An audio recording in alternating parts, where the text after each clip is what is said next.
இது Tamil one film channel. இந்த சேனலில் நம்ம வந்து ஸ்ட்ராபெரி வந்து விதைகள் மூலியமாக எப்படி வளர்க்கலாம், அதுக்கு எந்த மாதிரியான விதைகளை வந்து தேர்ந்தெடுத்தால் வந்து வளரும் அப்படிங்கிறது எல்லாத்தையும் தான் நம்ம வந்து பார்க்க போகிறோம். இப்போ பாருங்கள், இந்த ஸ்ட்ராபெரியில் விதைகள் வந்து ரொம்ப நல்லாவே தெரியுது. நீங்கள் வெளியில் பார்க்கும்போதே தெரியும். ஒவ்வொரு விதையுமே நுணுக்கமாக அந்த இடத்துல வந்து ரொம்ப நல்லாவே தெரியுது. எப்படி இருக்குது பார்த்தீங்களா? இந்த மாதிரி இது வந்து பார்த்திங்கன்னா நல்லா முத்தின பழம். ஸோ வந்து நல்லா முத்தின பழத்தில் உள்ள விதையை எடுத்து அட்லீஸ்ட் ஒரு 25-30 நாள் கழித்து முளைக்க வச்சா இது வந்து முளைக்கும். ஸோ இது வந்து பார்த்திங்கன்னா இதோ பாருங்கள் எப்படி இருக்குது பார்த்தீங்களா? இந்த விதைகளெல்லாம் ஒன்று ஒன்றா நம்ம வந்து லைட்டாக வந்து சுரண்டி வந்து எடுக்கலாம். சின்ன ஸ்பூன் ஏதாவது வச்சு எடுக்கலாம், இல்லைனா ஒரு ஊசி வச்சு வந்து நம்ம வந்து எடுக்கலாம். இப்போ நான் எல்லா பழம் எடுத்திருக்க பழமுமே நல்லா வந்து முத்தின பழமாக இருக்குது. அதனால தான் அதில் உள்ள விதைகள் எல்லாமே ரொம்ப நல்லாவே பாருங்கள். அந்த பழம் வந்து பிங்க் கலரில் இருக்கும், நல்லா ரெட் கலரில் ஆயிடுச்சு நல்லா பழுத்ததுனால.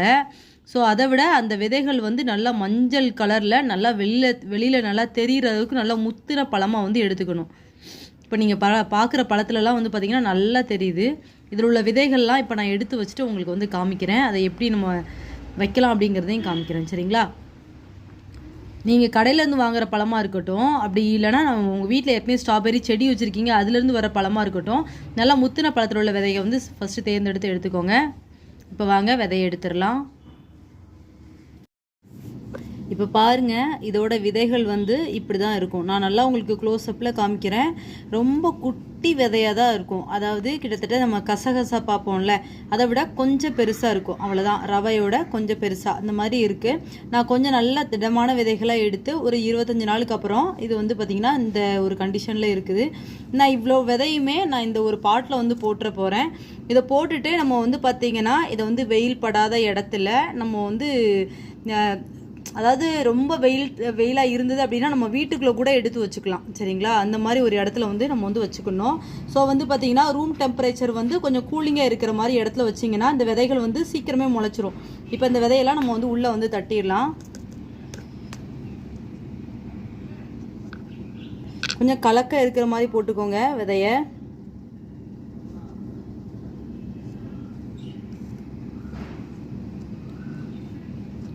விதைகள் போட்டதுக்கப்புறம் ரொம்ப லூஸாக இருக்கக்கூடாது. லூஸாக இருந்ததுன்னா ஏர் வாங்கிக்கிட்டே இருக்கும், உள்ளே வந்து வேர் விடாது அப்படின்னு வந்து சொல்லுவாங்க.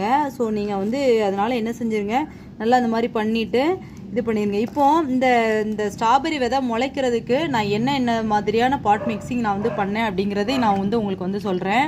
ஸோ வந்து பார்த்திங்கன்னா கிட்டத்தட்ட இதில் வந்து 2 பங்கு வந்து பார்த்திங்கன்னா கொக்கோ பீட்டு, 2 பங்கு வந்து செம்மண், அப்புறம் வந்து 1 பங்கு மாட்டு சாணம். இது மட்டும்தான் நான் இதில் வந்து யூஸ் பண்ணியிருக்கிறேன். யூஸ் பண்ணிவிட்டு இது வந்து எத்தனை நாளில் முளைக்குது அப்படிங்கிறத நம்ம வந்து பார்க்கலாம். இதை வந்து இப்போ நீங்கள் ரூம் டெம்பரேச்சரில் வந்து வச்சுக்கோங்க, ஓகேங்களா? ஸ்ட்ராபெரி செடியோட ஃபஸ்ட்டு 2-3 லீஃப் வந்து இப்படி தான் வரும், சரிங்களா? அதுக்கப்புறம் வந்து பார்த்திங்கன்னா நம்ம என்ன பண்ணணும்னா இதை வந்து ஒரு 4 இலை பருவம் அப்படின்னு சொல்லுவோம். அந்த மாதிரி ஆகும்போது நம்ம வந்து பிரித்து நடணும். நான் வந்து உங்களுக்கு பிரித்து நட்டிட்டு நான் வந்து காமிக்கிறேன்.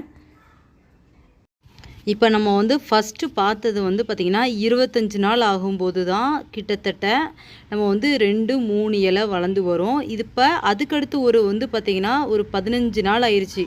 அதுக்கப்புறம் தான் எப்படி வளர்ந்து வரும் அப்படின்னு வந்து பார்த்திங்கன்னா இந்த ஸ்டேஜில் இருக்கும். கிட்டத்தட்ட அது வந்து பார்த்திங்கன்னா இந்த இருக்குது பாருங்கள், இது வந்து சின்ன இலை. இது வந்து ஃபஸ்ட்டு நம்ம அதில் பார்த்தோம்ல, அது வந்து 2 இலை பருவமாக இருந்தது. இது வந்து 3வது இலை இப்படி வந்திருக்கு. அப்போ ஃபஸ்ட்டு 2 இலை காஞ்சிரும். இது வந்து 4வது இலை இப்படி வந்துக்கிட்டு இருக்கு. இந்த ஸ்டேஜில் நான் வந்து எடுத்து வந்து வச்சுருக்கேன். கிட்டத்தட்ட இது வந்து பார்த்திங்கன்னா இப்படி இருக்கும்போது நம்ம வந்து நடும்போது வந்து பார்த்திங்கன்னா இதுக்கு ஒரு 40-45 நாள் ஆயிடுச்சு, ஓகேவா? ஸோ வந்து பார்த்திங்கன்னா இப்போ இது 45 நாள் நாற்று தான். இந்த நம்ம ஃபஸ்ட்டு ஸ்ட்ராபெரி வளர்கிறதுக்கு கொஞ்சம் லேட் ஆகும்.